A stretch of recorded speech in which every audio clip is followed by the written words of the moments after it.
Ole zanina sanman program mangtu zong zong te lali suak mingin cibai kabuk cewa kan pathian tharau thiang lim chuan dam na te risel na tha te lo pe che usela amal som na in vor vek che uro se ole hi zanina hian sarmon toy te in kan ngai thale do na zan ina kan soi ho tur kan zir ho tur hi van chan chin kan zir ho don ania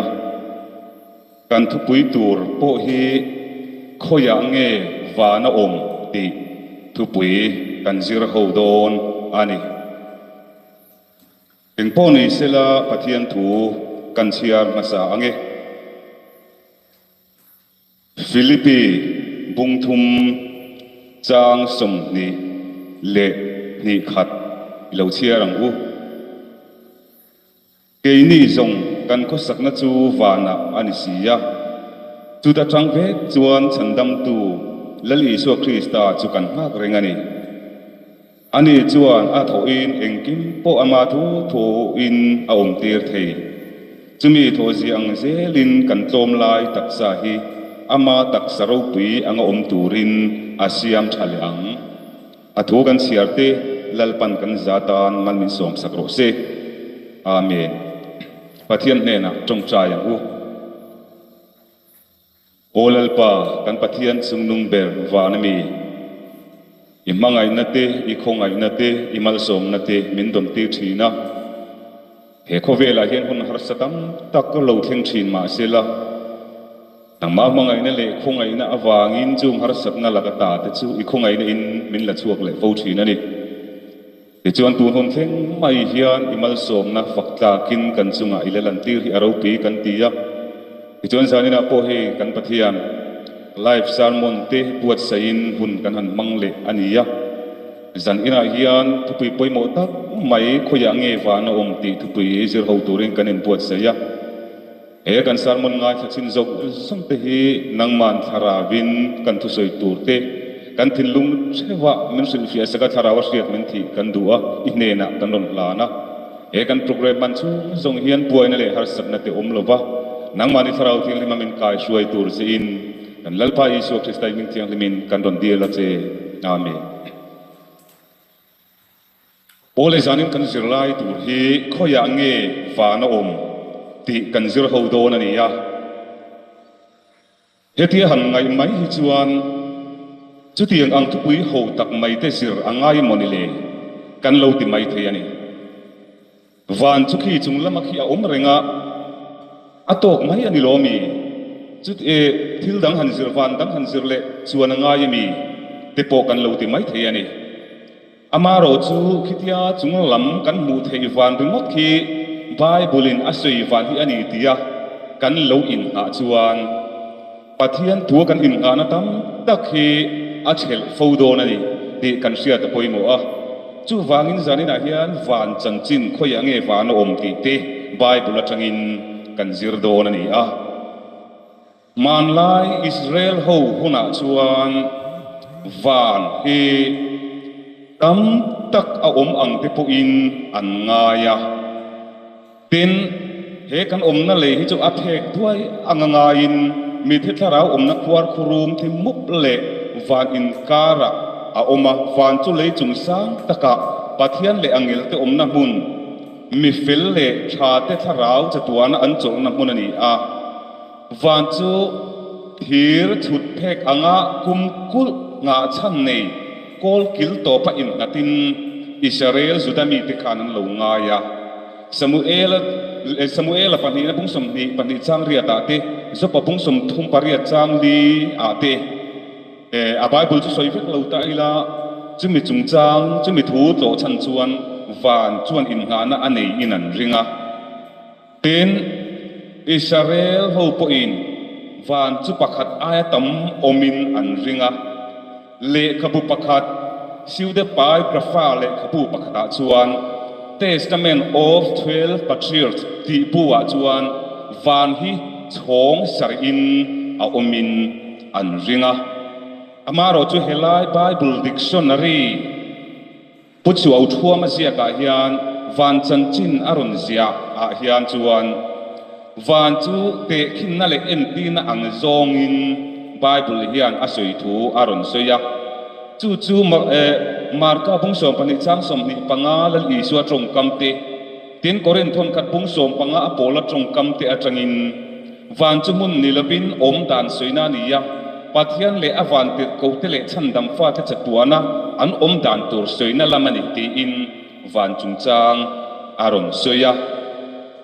chu pucho thua man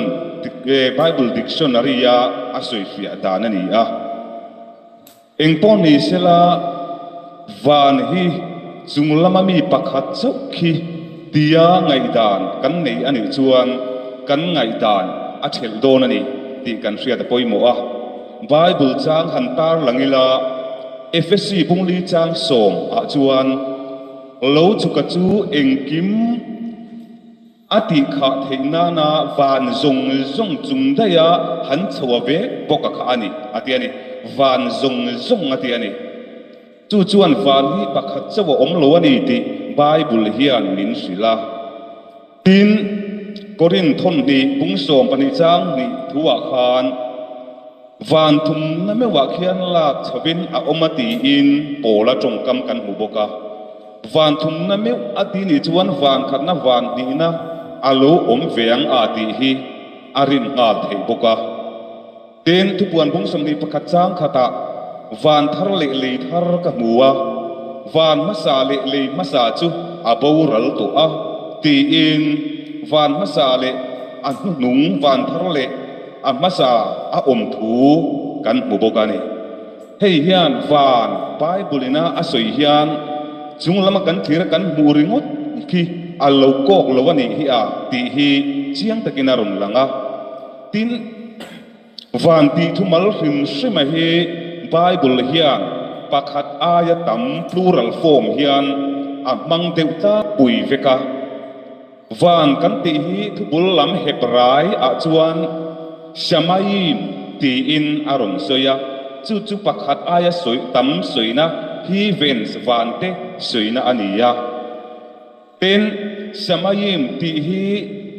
eng atanga ron chuak nge he hebrai trong kama hi khoi nge athubul ti hi in nialna atam em maya chung zinga chuan sama ti atanga lokalani ti te oma shama ti chu mun sang soina aniya chu shama chu pakhat soina singular form aniya a plural form chu samayim kha along ni thunga ten khat le chuan samam ti atanga ron kalani antia chu mun fian real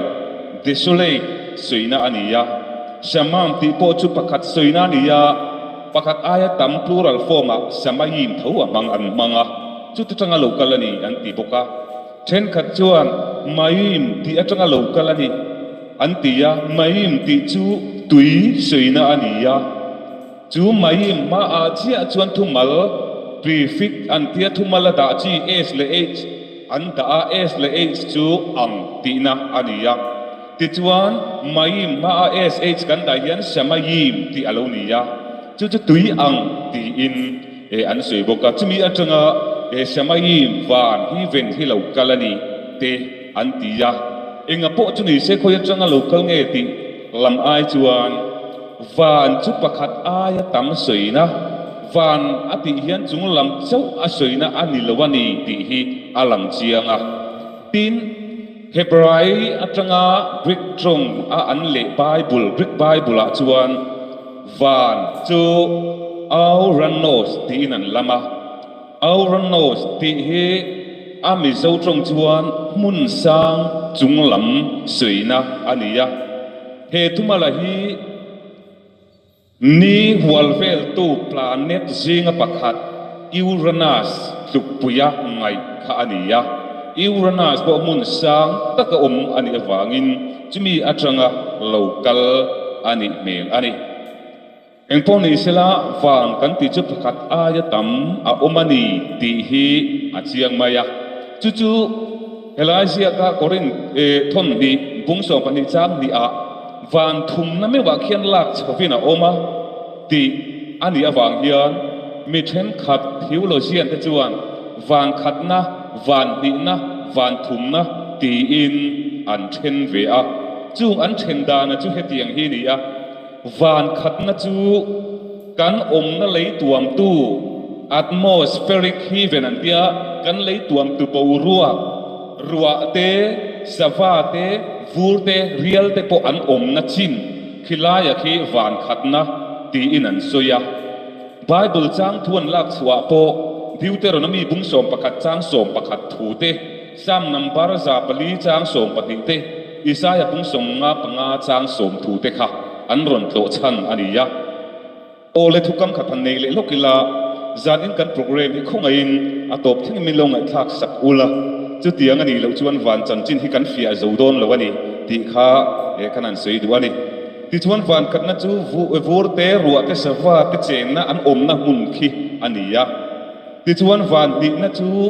a aya sa ni te tha te arsi te om na akhi van ni na ani ti inan sei le a chu sam number paria chang thum te Isaiah bung som pathum chang som thu te tlo chanin chu van ni na ani e an ti bok ani ti chuan van thum na chu chung zong aya sang te mu phak to lo ania chu pathian chen na pathian le ami thiang lim van tir ko ho te chen na khi ani chu van thum na ani e an tia Julai muna dak chuan ani van thum na me wa khen lak cho om tia a address per po ti in an ngaya he thu hi sam number som tum pathum chang som pathum le som pali te Isaiah bung som ruk paruk chang khat thu te Mathaya bung ruk chang kuwa te Hebrai bung sari chang som ni paruk te le thu puan bung som pakhat chang som pakwa thu te an tlo chana kha pathian chen na van big ni in an se ni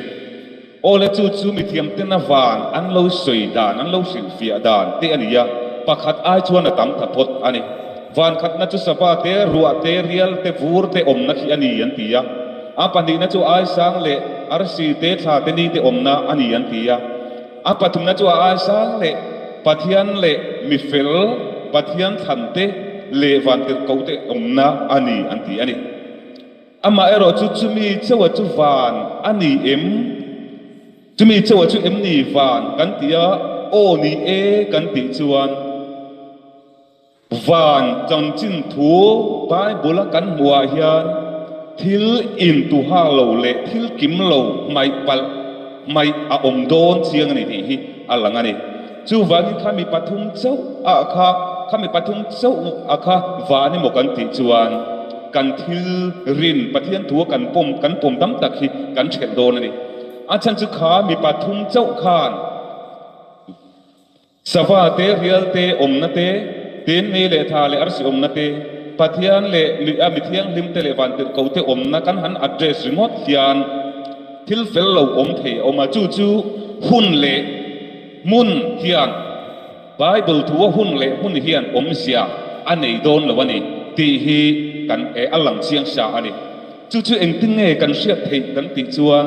hun le munin om zia anei don lo kan tia van khat na tanga van thum na kan sei tak chau kha van mo kan ti chuan hun le mun hian om zia anei don lo eng wange kan ti chuan mi thiang him lor rap char chung changa khan chan chin thrama thai sia bung som ni pali chang som thum pakhat kan thlir chuan tin avan tir ko te chu to torot ri na satak nen atil chuak ang an ni chuan a than te chu kol killi ata van top atang atop le lam thingina lor khoma ti kan hu ni chu mi thiang him lor tur te kha van top atanga va atop le lam thinga lor khoma ngati a tuna van kan soi chu kan lei chung sava te real te om na tanga khita pathian chen na thing kha van chau kan huap tir ta a chu van mi thiang him lor tur te hi le mi te kan ni do na wangin min lor mai do na ni va na mi chau ani chon kan tel ve don lo ni ti kha alang chiang ta thot maya chu wangin a hun thu le mun thu helai thu wa hian adik lo ngal pang ringot mai ani ti kan siat apoi mo khop maya ti chuan Thessalonica thom khat bung li chang som paruk le som pasaria chuan rapture chung chang mi thiang lim lor mathaya bung som ni pali chang som tum pakhat thu kan siar zo tak kha a ya thui zo kin aron sin fi a ti hian aron sei fi a lalpang nge chu a thom nen pan ter ko chungnung pera o ne pathian to torot je nen wa na changin alo chu don sia tin krista athi to te chu an tho ma sa anga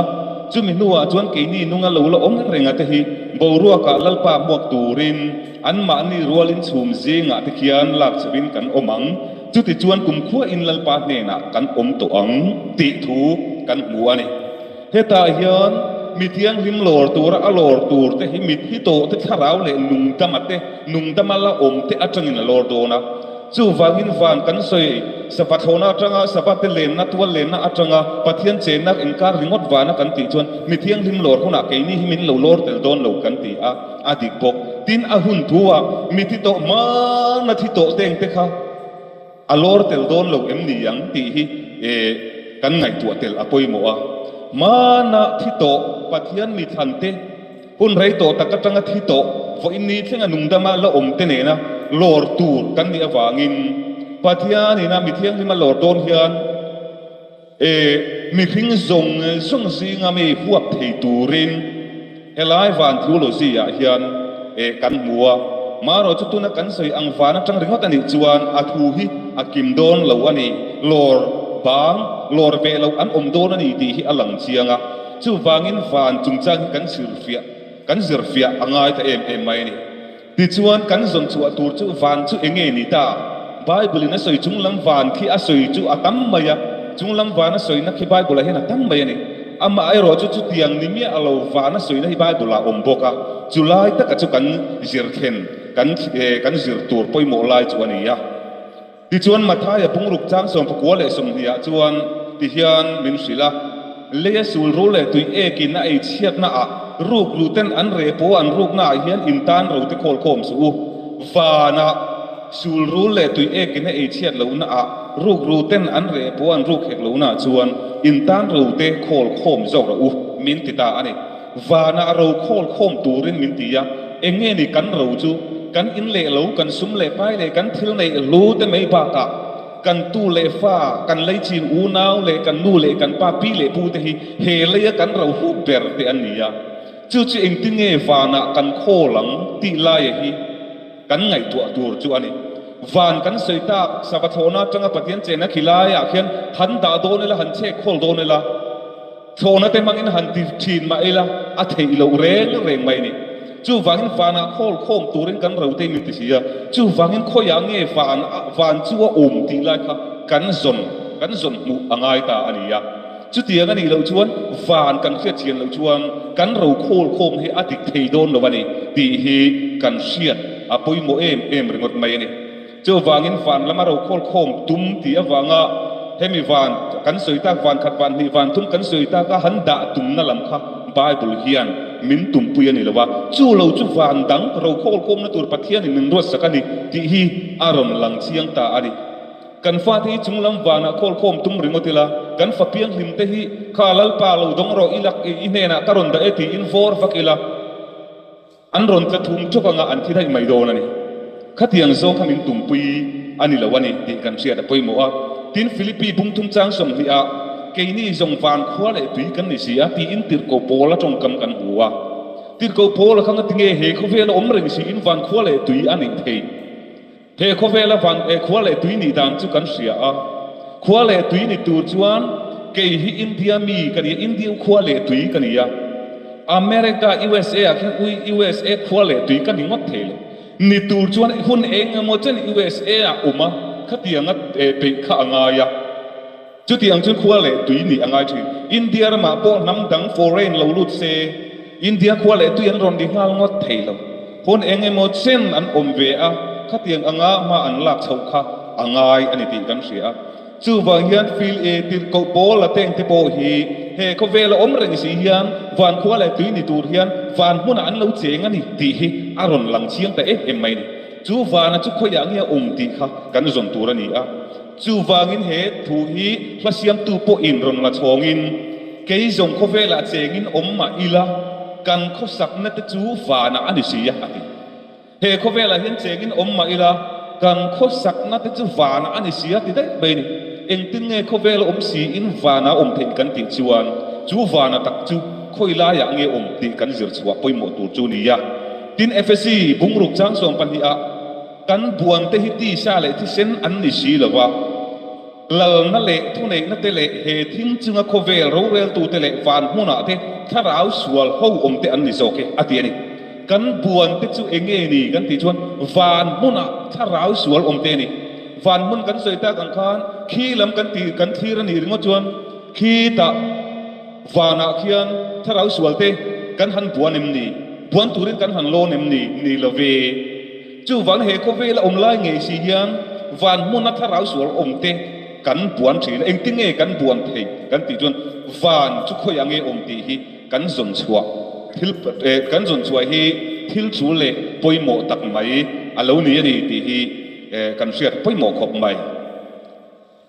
ole chu alo ni tak si a chuan van chu khoi ange ta ang le ti hi pathian thuwa changin kan hai chuak don ani ya Isaya pung somruk paruk chang khata chuan van chan chin aron soya lalpa chuan heti hian ati van ka thut pha ania lei ka ke nga chan ani atia tin mathai bunga chang som thum palia ke ero chuan ka hrila cheu chia reng cham su van chalin cham su chu pathian lal thut pha ani sia atia hei hian pathian van chu pathian lal thut pha ani ti hian pathian na pathian chen na alal na le athunei na le aro re na mun ani ti aron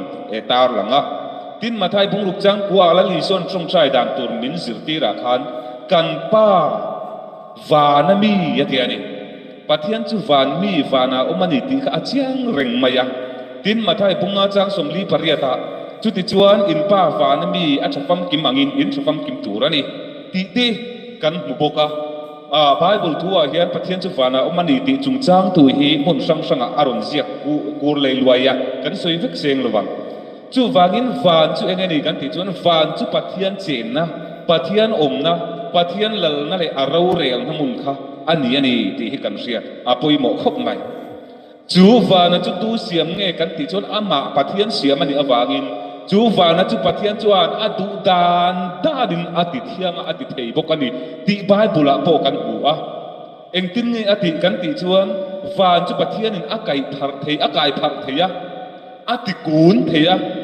akhar theia a hong theia ni ti Bible zia ka kan buwa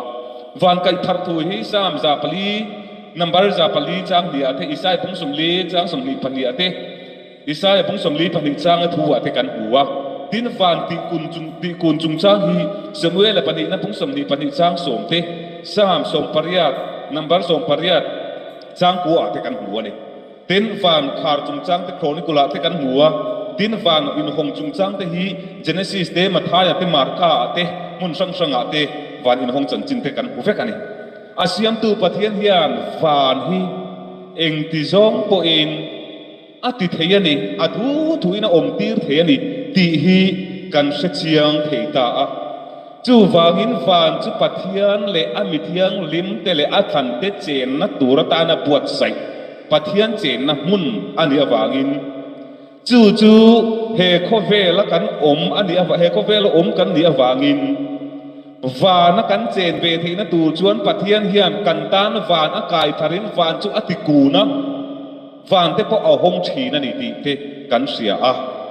chu he ta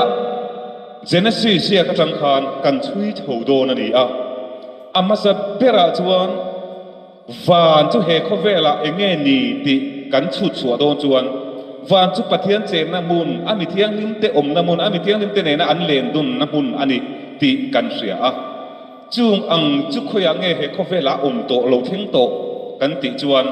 amasa pera chuan eten huan kha ania eten huan hi van masa per van khatna kha ania chu eten huana chuan mi khing masa per mi thiang lim te kha an chenga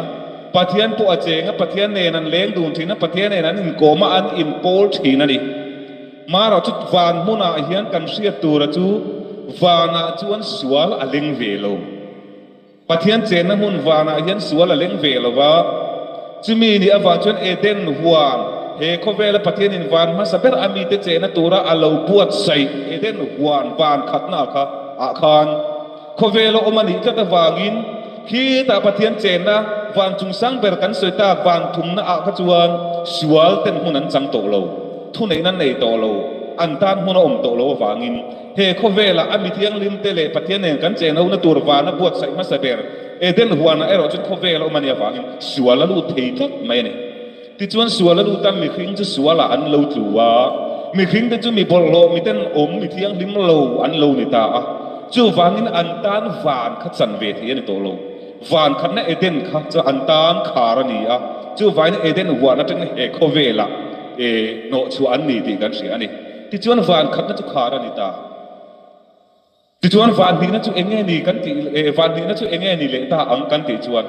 pathian in ami te ne na an in pola pathian po alo na tur le ami te ne na an in pola an len ho na tur mun hi pathian in a buat sai thar zela eden nu a eden huan lo lang nu a he kho vela van dang lo le achu Jerusalem khani chu pathian in a ami Israel te che na tur ama ne na an in pola an len na mun tur ta na pathian buat sai ania wangin Jerusalem chu pathian kho pui ti in an huani pathian che na munani pathian na munani chu wang Israel nam te pokhan Jerusalem chu an nga em an salta na mun atang kan Jerusalem lam hoin an chung trai thina Jerusalem te an tra thina ngai em achan chu pathian en an in pol na pathian en an len na mun khani chu van ni na pathian en he ko vela athil ti theina van chung sang ber aron di kun na aron kai thar na he ko vela aron kai thar na chu ni a ti chuan Jerusalem chu pathian chen na ko pui ania Davida ko pui ti ten ta chuan ami thiang lim te sal ta na ai kutar mata huai chuaka chu Jerusalem kanan rama chuan an ta ni ti kan se pathian buat sai ania amaro chu khobela omalani ta wangin sualin ala lu chilve the ya pathian mi thiang lim pathian than Israel te mani sela sualina lu chila wangin pathian tutungan bo chia pathian laka an helam melem pathian te an bo an bia a pathian lungan ti oi zau talo chu wangin chu Jerusalem chu engtin nge lo ta kan ti chon zentel te na pe ani ta thak mai ni chu wangin Jerusalem pathian che na chin pathian na en pol na thin kha khar alo ni ti top alo ni vele da da mai ani tun theng mai hian Jerusalem chu seju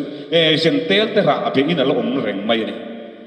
chu wangin pathian in van thar min buat sai sakadu ta tu puan bung som ni pakhat chang khat le chang nia chuan tin van thar le thar ka huwa van masa le masa chu aporal to a tui fin riat po to lo waron ti ani mangai jo han ne na ali suwa Krista tu puan chuani heta van thar le thar ti hi enge ni van masa le masa ti chu enge ni le masa chu mi khing te hi le vai but tanga siam kan nia wangin le masa eden sual na pai adamat ha le kha an poral pathia ni na ti lal isura ti poral do na ni ti hi alang chianga tin van kan ti po chu eden huan te Jerusalem te kha van masa an nia ti chuan le masa po kha eden huan om te Israel nam te kha an ni ti kan sia ani ama ero chu manga izona ne na lagi so tu puana hian van thar le thar ka mu van masa le masa te chu aboral to ati a chu wangin van masa le masa chu eden huan le Jerusalem khania chumti chu ta chuan adamate Israel nam te kha le masa asoina te kha ani chu an boral to ti in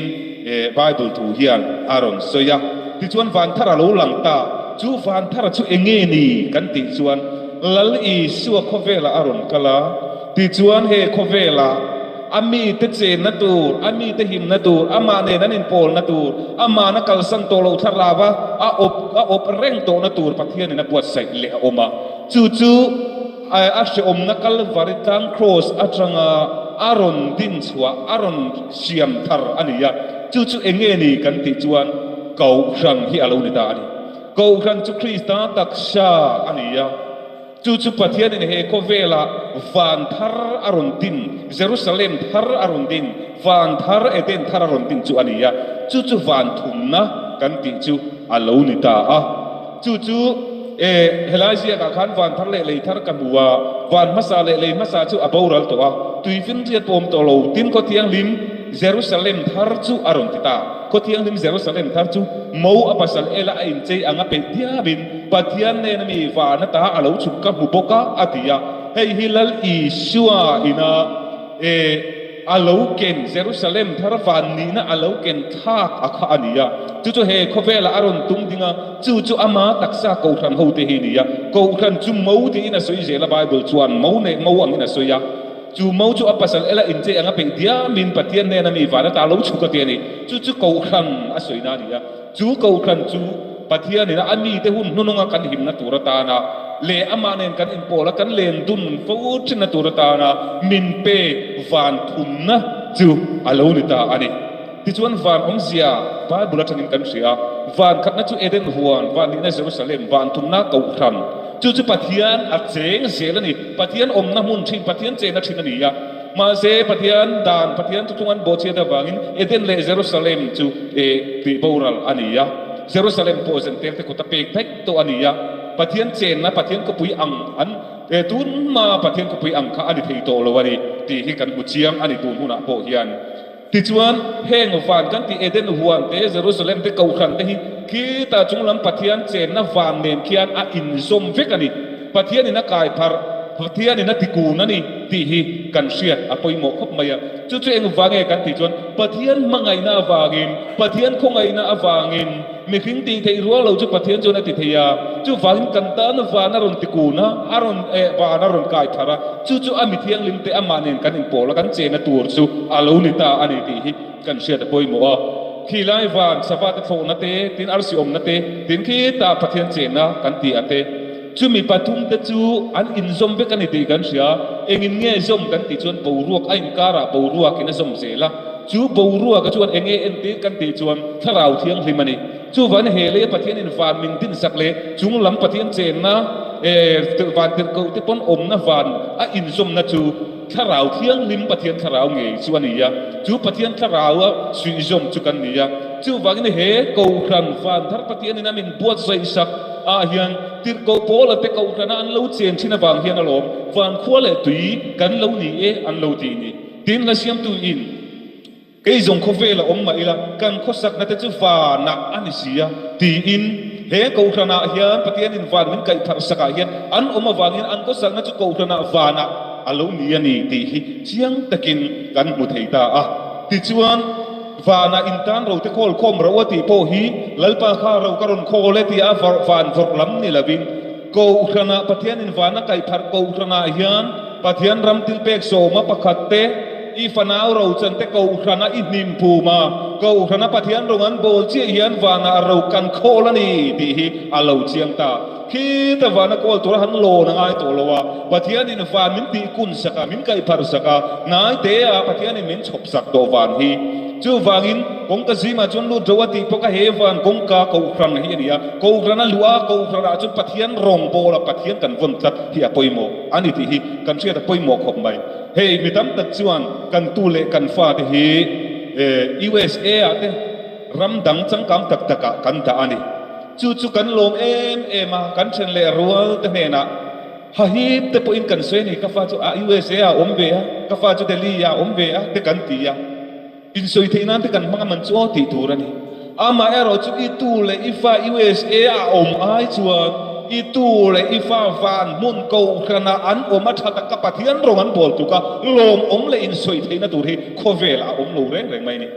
chu wangin ifa in ko khana bel that hi ilom thi nem ilom ve thi nem ti lai hi kan in ngai tua avan poimo te re em ti hi kan thera poimo ole ti chuan van khat na Eden huan van ni na Jerusalem van thum na ko khan kan ti ta a chu van ne in thun zomani kan ti ani ti chuan chu mi thiang lim lora khana ron theng dik don ta chia mi thiang lim lor don khan van to patanga a top le lam thing na lor kho manga tia van top chu kan sia a van top na china kan soi tak ang khan chung lam kan thira van kan soi van chong khat ni thum kan soi akha ani chuan a dik theilo kan ti kha a chan chu van khat na chu sawa om na chin sawa te le real vur ruwa te om na khania van ni na chu arsi te om na chu wangin khoi lai nge van top kan ti chuan lei hi arun huap ta lo reng mai ani khilam chung lam chau huap wangin min lor kan do ti hi alang sar ta a chu wangin van hian khoi lai nge top chin nei khoi nge van top ti nan kok do la khoi a nge khovela hian van top hi ni e tia kok thei omang chu wangin van top hi tu manan kok thei lo mà sẽ tu na cắn soi Eden ở huan Jerusalem công cắn soi hian hei hi he lấy van pathian in min kai phan sak min ti kun sakania wang hian he van ero hi chuan top sin alo nei ta chi maya van top chu Eden huan om lai khani Eden huan pathian in van pakhat na abua sai khani a van top le na chu ko khan pathian in van min kai thar sak van min ron tin thar sak ko khan hi pathian ko chuak thar ber van thar khania chu mi min ron kai thar sak chu ani le ta Eden huan na tanga ko khan inkar chung zonga miti to pathiana miti to mi fel te tharau le nung ta matel om hi min lor do na ni ti kharun sei fiana ni ta chu chuan tu ma huap lo anei lova he ko vel om tira tanga mi finga siam tran tira tanga tun hun theng hi a huap ta vek mai ani chu wangin van kan ti hian khilai chung lam van chok ni lovin van Jerusalem thar he ko vela pathianina min ron kai thar sak amo apasal ela inche ela paisa dia ma pathian ne nami wana ta lo chup chu wana chu ko khan hi ani ti hi zan ina hian kan siat apoi mo khop mai kan buan te hi ti sa le ti sen an ni si lawa ti thu kan huwa khan lal na le thu nei na te le he thing chunga khovel ro rel tu te le van mo na te tharau sual ho om te an ni zoke chu wang chu kan buan aron tia te po chu khi lam vào na kan an in buan le kan buan lam ni lovin he ko khana kan om na van pathian min kai thor muna nge hian ta rau sual te an lo in lara ko khan mi te min ron be ya min buan thi kanan ram Israel te po kanan ram Jerusalem a huai lu nuwa khan buan an ne ya an mel ma te ne nan in buan an in be thi na ni ti kan thia chu ang che chuan ko khan na huai lu kan ni hian buan kan ne ya chu van mon om tha rau sual ho te ki ta van chung sang ber pathian chen na angel ho te chen na muna chon munang nei to lo wangin ke ni leya pathian in van min din saka cheng ko kan ho te hi min be tur te an ni ya chu wangin ke ni van mon om ko van ko le tu ni na nei kan ko sang na ko vel ni ma sela van na kan chen na van ko khan ani tha ta wangin chu mi te chu min be ya nasa takin min beya ro ilo boy te mi pat mai chiat na ko nga te ei ruk na ko nga te sum le pai ngai nat na ko nga te pathian ngai sak lo na ko nga te pathian thut tak ngai sak pe lo na ko nga te tu na hian min be me ka kan min buan me kan ya a then te buan ngai to lovin kan tu sa zel zul te po ani mai the ani chu wangin kan buan ti sa le ti san ni si lova atia wangin nge min sul kan ti chuan pathian ral thuam fam kimin in thuam ro wa ti ya pathian ral thuam fam kim chu min sila remnat te kati ang chung chang tu te heta bible sia ka hian min sil fikani chu wang kati ang ral thuam fam kim ka kan in thuam poi mo ani eng wange kan ti chuan kan buan te hi tharau sual om ho te ani khat awang hian an to akhir em mai sia tumini wangin he ko vela van mi ma ni ila min la le thal thei ni ti hi kan sia poi mo khop maya hei mi tam tak chuan ral thuam fam kim ka in thuam ti in ral thuam te kan an in thuama sual min be tu ta rau sual te chu kan ne chang te po om thina kan ne thina ni ama ero chu kan ral thuam mi kan lo da ma khet zela da lo tu rani pathian ral thuam fam kim in thuam ro wa tia da le to ro uti zia khi om lo ba chu wangin kan in thuam reng tu rani lain kan lo da le ma thin lu tu ka a chan chu pathian sutiang he tiang tharau solo te ne kan in be kan in buana chung sual te chu kan ne a in ti zo effecto nuwa poti in la din theng na tur na tia chung sual te chu kan ne effecto ha ka langai mi kan ti mai the ma se in ne in ti zo effecto nuwa po in din theng na tur na la ti cheu mai ya eng wange kan ti chuan heng sual tharau ho hian an thau al thei min lo la sai thei ve tat mai ti lai kan se ta poi mo July chu en tinan mi pakat chu are thei alo re thei em maya ei le intelo har sa chu alo ei don tak ngia la sum le pai pu anei la pa ho sa pui mai chuan trần pui du em à kan trần pui te ang lali suam mingin kan trần pui te ang koi mo sum le pai kan nei sing singa hi kan pe te ang ti in ri ru lo sia mani sitan a chuan ka tiang ang thil thati kha alo phal lo wa then ka chu sum le pai ngai na bangin thil ui kom na a te a khoi lu ta mi tam tak chuan trần pui ngai te hi an trần pui phal lo thi ama ro chu covid silen lai kha mi thil phal tak pathian ta na mi in thil phal te an om thin kha aro pi ka ti ani ti chuan chu pa chuan kan trần pui te nga tia chu sitan a chuan asum le pai ui na te khatiang an te pokhan aron them ve ang ama ro chu ka tiang ang khem na karon ne in a chu aba ama be tu chu aron ne a afa trần pui ta cheng singa in suala le a be a ne to lo wa ti zo vek to ma zira thuam khala la hak rak tur eng wang mo tharau suala u kha nan thal al thein min lo la sai thi eng tin nge min lo la sa yang chung kan thil thati tak a chu setana kan ne nu pan cha po na nun kan lo ne lo mai the ni tian te bula chimi khami chu ka tan pi cheng singa ka pe a ti in kan cha po puinan kan manga chu tiang ani chon kan thil thati kha om se nei lo wa ni le ring pathian a ting le lo kha ni ring mai do na ni chu wangin in ti zo ofik no point din theinan pathian ral thuam khom kim chuan in thuam ro u min ti reng ani a da tur ani lo ani ti lai hi kan chia ta poimo ani chu wangin zan ina kan zil ta ka khan kan buan te hi lam wana kan han buan ani lo he ko vela kan om lai nge hian he van pathian ni min ron kai par sak ko khana nge hian tharau suan kan in buan ani ti lai hi kan sia ta ral thuam khom ki ma kan in thuam reng mai hi a poimo ani ti kan sia ta ti chuan van khatna eden huan van din a Jerusalem te boral to ma se pathian in van thar ko khan min din saka lei thar lalis lei thar chu ngani kan ti chuan mi hring soi na thawani ya mi hring chu lei vai bu tanga siam kan ni awangin lali Isu Krista in ashom na Calvary cross atanga ti sen le tui lo luang atang kan min silfaya Isu a chuan thil siam thar kan lo ni ta a lei thar kan lo ni le ta chu lei thar lei mi te chu an che na torin pathian in van thar buat sei chaka chu ko khan a lo ni ya chu ko kana chuan ro te kan kol khoma kan thil nei lu te kan kol khom yan vana kan kol khom a lo ni ni ti kan sia a poimo le o me ol ti khan zan ina van chan chin kan zir thei chu a lo ni ta a he vana hian zan ina kan sei du em mai chu he van ko khan pathian in milo kai phar sak milo ti kun sa ama tharau ne na athum zom thak ama tharaba a chen chil bible thei chuan kal san to lo tur khopui ti ina soi ani a jong chu a kal san to lo khopui ti na soya chu van ko kan hi pathian ya na tharau theng lim na chen chil reng to do na ko vel to thenga theng kal tang to tur van thar ani awangin he muna nge hian itu le ifa ipasal fanau te huai lut la he van thara hian lo loi tir la he van thara tang hian pathian thu tak te nga cha in pathian rong bol sela chu van mi te an lom thina van nen kan in thon zom na lai van kho le tui kan ni na po alo ni ni ti hi kan sia poi mo me athu kan soi tak te lal pan kan zatan man min som sakro se amen